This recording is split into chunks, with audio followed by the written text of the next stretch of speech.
This is how a human gets made. Every one of us started out this way. We've a pretty good idea what happens over the 9 months it takes to produce a newborn. But there's this one bit that's been missing. Right at the beginning, before this animation even starts. The very first few weeks. Now armed with new ways of growing human embryos in the lab, scientists are learning what the very beginning of human development looks like.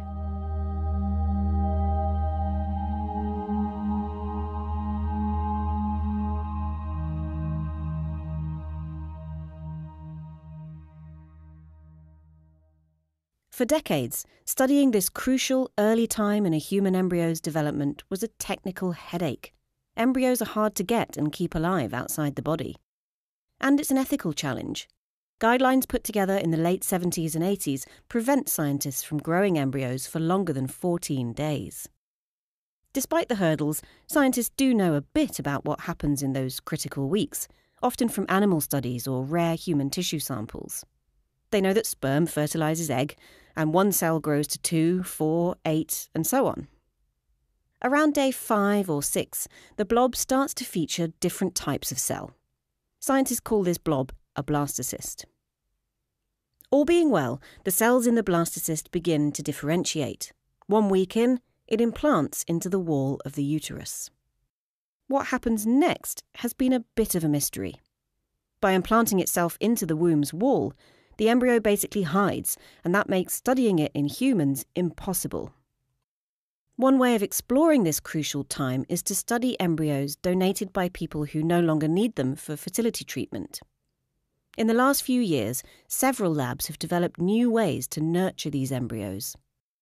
Their techniques have allowed them to start building a picture of human development that's more detailed than ever before. Here's a day 6 embryo growing in a lab.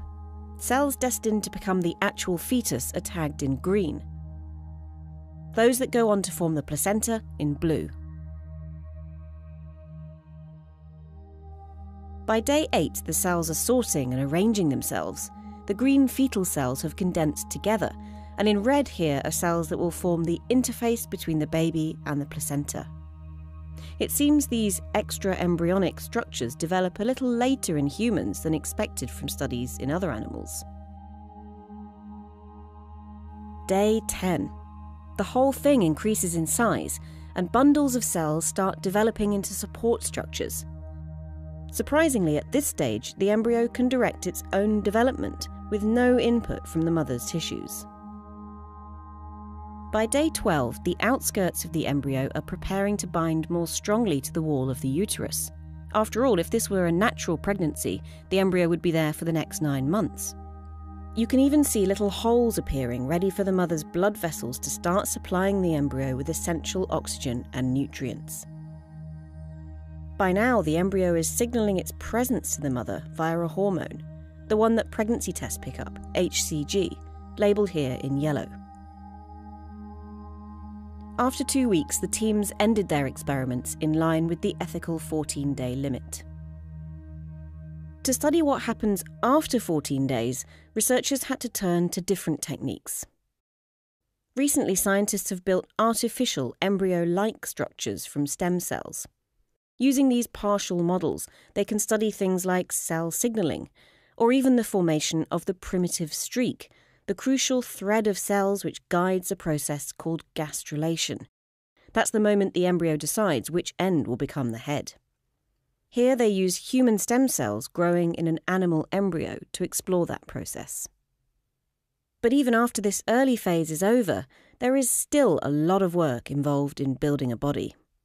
To study later phases, scientists have made and analysed high-resolution 3D atlases of human embryos and fetuses. One team found that the left and right hands don't simply mirror each other when growing their nerves.